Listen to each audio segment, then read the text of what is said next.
ఎవ్వరు కనీసం లేపలేని Thor హ్యామర్‌ని 'Ragnarok' మూవీలో హెలా ఒక్క చేత్తో హోల్డ్ చేసిద్ది.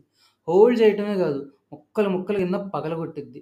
సేమ్ ఇలానే రాజు గూడా మహాద్రష్ట చేతిలో ఉండే హిప్నో స్కల్‌ని ఈ సీన్‌లో పిండి పిండి చేస్తాడు. మీరు తిట్టినా గూడా ఈ 2 సీన్స్ సిమిలర్ టెక్నిక్‌తో తీసినవి. ఇది యాంటాగనిస్ట్ వర్సెస్ ప్రొటాగనిస్ట్ మధ్యలో జరిగే ఫైటింగ్. ఈ సీన్‌లో ఇన్స్‌పెక్టర్ సంబల్పూర్ యువరాణి పరారి అని న్యూస్ చదువుతాడు. ఇంద్రజాని చూసి ఇంద్రజానే సంబల్పూర్ యువరాణి అనుకుంటాడు. కానీ నిజానికి సంబల్పూర్ యువరాణి ఈమె. కావాలంటే మహాద్రష్ట ఇక్కడ చెప్తాడు వినండి. సంబల్పూర్ రాణి పరారి. ఆ కన్య ఒక్కప్పుడు సంబల్పూర్ యువరాణి, ఇప్పుడు పంచభూతాలకి అధిపతి అయిన ఇంద్రుడి కూతురు కదా, అందుకే ఇంద్రజాకి కష్టం వచ్చినప్పుడల్లా నేచర్ రియాక్ట్ అవుతుంది. మహాద్రష్ట ఇంద్రజాని సఫర్ చేయాలనుకున్నప్పుడు విపరీతంగా గాలొస్తుంది. రాజు ఇంద్రజాని కొట్టినప్పుడు కూడా గాలొస్తుంది. ఊరు జనాలు ఇంద్రజాని రాళ్లతో కొడుతున్నప్పుడు కూడా విపరీతంగా గాలొస్తుంది.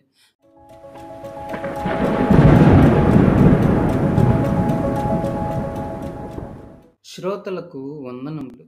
రెగ్యులర్గా వీడియోస్ రావట్లేదు బ్రదర్ అని కొంతమంది చెప్తున్నారు, కానీ రెగ్యులర్గా వీడియోస్ చేయడానికి చాలానే కష్టపడుతున్నాను.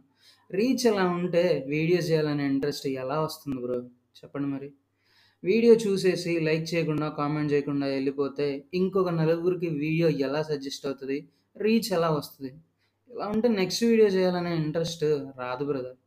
ఈ వీడియో చూడండి, మీకేం నచ్చిందో ఏం నచ్చలేదో కామెంట్స్లో చెప్పండి, తప్పకుండా చెప్పండి. ముందుగానే చెప్తున్నాను, ఓల్డ్ మూవీ అవ్వటం వల్ల క్లారిటీ సోర్స్ దొరకలేదు.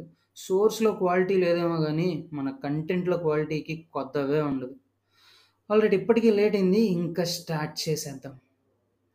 టూరిస్ట్ స్పాట్కి డిఫరెంట్ స్టేట్స్ నుంచి, అంతెందుకు డిఫరెంట్ కంట్రీస్ నుంచి కూడా వస్తారు. సో అందరితో మాట్లాడి టూరిస్ట్ గైడ్ అయిన రాజు కూడా అన్ని లాంగ్వేజెస్ మాట్లాడతాడు.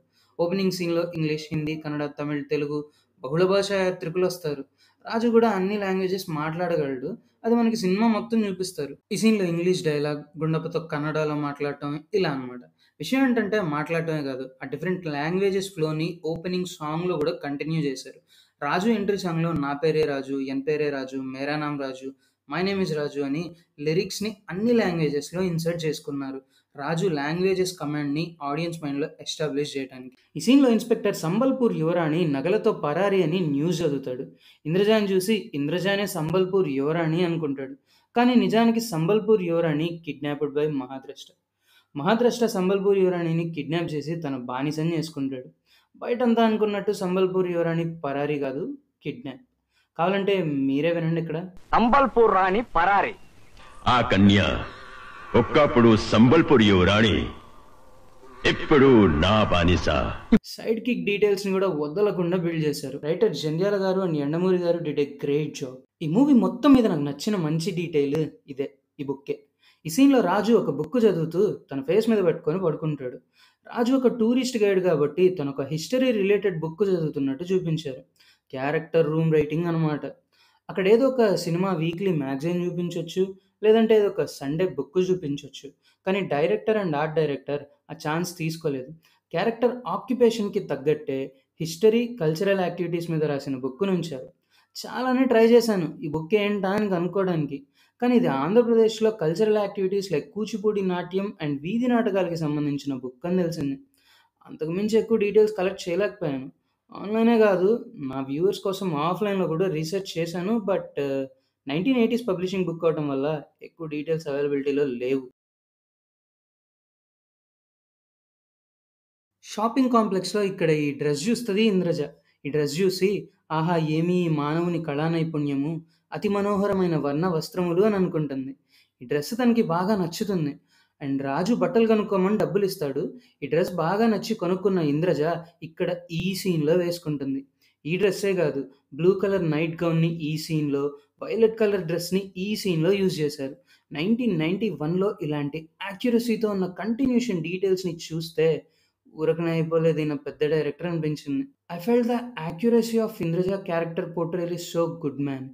యమా యమా యమా సాంగ్ స్టార్టింగ్ ముందు ఇంద్రజ అండ్ రాజు స్టేజ్ మీదకి రాగానే, సాంగ్ స్టార్ట్ అవ్వగానే రాజు డ్యాన్స్ స్టార్ట్ చేస్తాడు.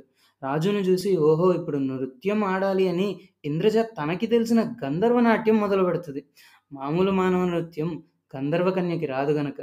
ఇది చూడటానికి ఫన్నీగా ఉన్నా సరే చాలా మంచి డీటెయిల్. ఎవ్వరూ కనీసం లేపలేని థోర్ హ్యామర్‌ని 'రాగ్నరాక్' మూవీలో హేలా ఒక్క చేత్తో హోల్డ్ చేసిద్ది. హోల్డ్ చేయటమే కాదు, ముక్కలు ముక్కలు కింద పగలగొట్టిద్ది. ఈ సీన్‌ని 2017లో ఫస్ట్ టైమ్ థియేటర్‌లో చూస్తున్నప్పుడు 'జగదేక వీరుడు అతిలోక సుందరి' ఇంటర్వెల్ సీన్‌లో మహాద్రష్ట చేతిలో ఉండే ఈ హిప్నటైజ్ స్కల్‌ని రాజు పిండి పిండి కింద నలిపేసే సీనే గుర్తొచ్చింది. కానీ ఇక్కడ థోర్ మూవీ మేకర్స్ మన మూవీ ఇంటర్వెల్ సీన్‌ని కాపీ కొట్టారు అనేది నా ఉద్దేశం కాదు. జస్ట్ ఇద్దరు మూవీ మేకర్స్ ఫాలో అయిన ఎలివేషన్ టెక్నిక్స్ సేమ్ అని చెప్పటం నా ఉద్దేశం అంతే.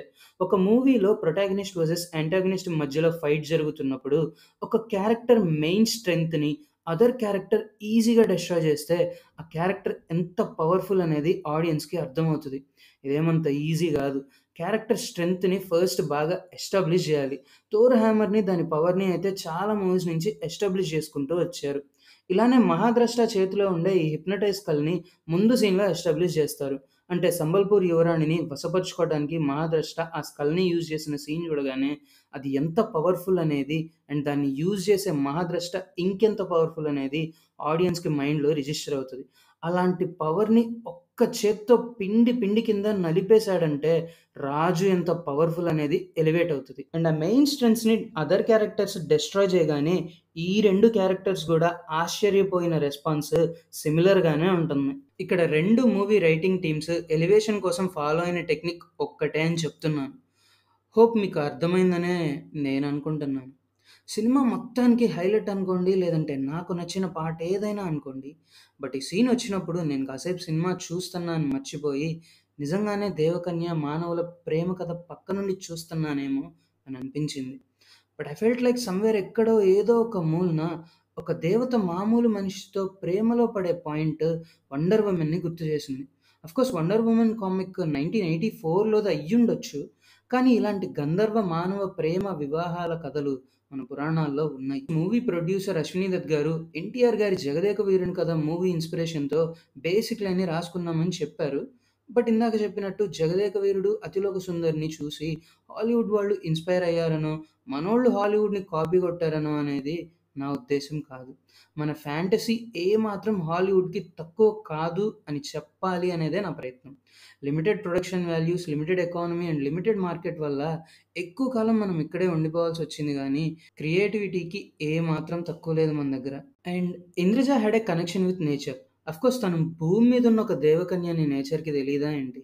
But nature will react if 'Indraja' got hurt. Interval సీన్‌లో మహాద్రష్ట మంత్రాలకి ఇంద్రజ సఫర్ అవుతున్నంత సేపు విపరీతంగా గాలొస్తుంది.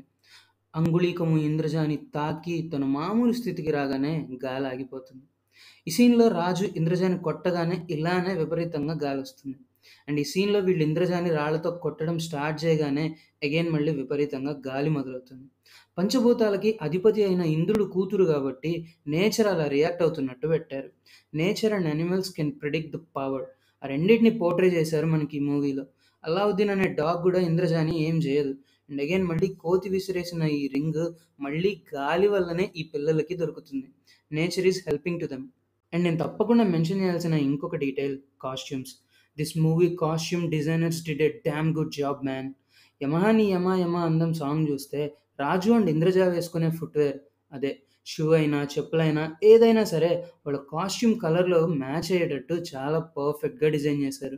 యెల్లోకి యెల్లో, బ్రౌన్‌కి బ్రౌన్, వైట్‌కి వైట్ ఇలా సాంగ్‌లోనే కాదు మూవీలో కూడా ఇలానే ఉండేలాగా చూసుకున్నారు. కాస్ట్యూమ్ డిజైనర్ ఎవరా అని చూశాను. నీతాలుల్లా అండ్ షాయాజీ అంట మంచి హార్డ్ వర్కే చేశారు. ఎస్పెషల్లీ 'దినక్కుత' సాంగ్‌లో ఉండే వెస్టర్న్ కాస్ట్యూమ్స్ అయినా, ఇంద్రజ దేవకన్య కాస్ట్యూమ్స్ అయినా చాలా మంచి హార్డ్ వర్కే చేశారు వీళ్ళు. ఎందుకంటున్నానంటే ఈ మూవీ మొత్తం మీద ఇంద్రజకి ఒకే ఒక్క సీన్‌లో చీరని యూజ్ చేశారు. అఫ్‌కోర్స్ సాంగ్‌లో ఉంటాయి trend setting sarees. But movie సీన్స్‌లో క్లైమాక్స్‌లో వచ్చే వైట్ శారీ తప్ప ఇంకా ఏ సీన్‌లో కూడా శారీని యూజ్ చేయలేదు. ఇది చూస్తే మీకే అర్థమై ఉంటది. ఎంత కేర్ పెట్టి డిజైన్ చేశారు. ఇంకా అది మరి ఈ వీడియోని ఇక్కడి వరకు చూసారంటే, ఈ వీడియో స్టార్టింగ్‌లో నేను లైక్ అండ్ కామెంట్ చేయమని ఎందుకు అడిగానో మీకే అర్థమై ఉంటది. నా కష్టానికి మీ లైక్ అండ్ కామెంట్ వర్త్ అనుకుంటే తప్పకుండా చేసేయండి బ్రదర్స్. కొత్తగా వీడియో చూస్తున్న వాళ్ళు మిగిలిన వీడియోస్ కూడా చూడండి. నచ్చితే సబ్స్క్రైబ్ చేసుకోండి. నెక్స్ట్ వీడియో ఏదైనా మూవీ మీద కావాలి అనుకుంటే చెప్పండి, చేసేద్దాం. మీరే సజెస్ట్ చేయండి. మీకు నచ్చిందే చేద్దాం. మీరు సజెస్ట్ చేసిన వీడియోలో కలుసుకుందాం. అంతవరకు సైనింగ్ ఆఫ్.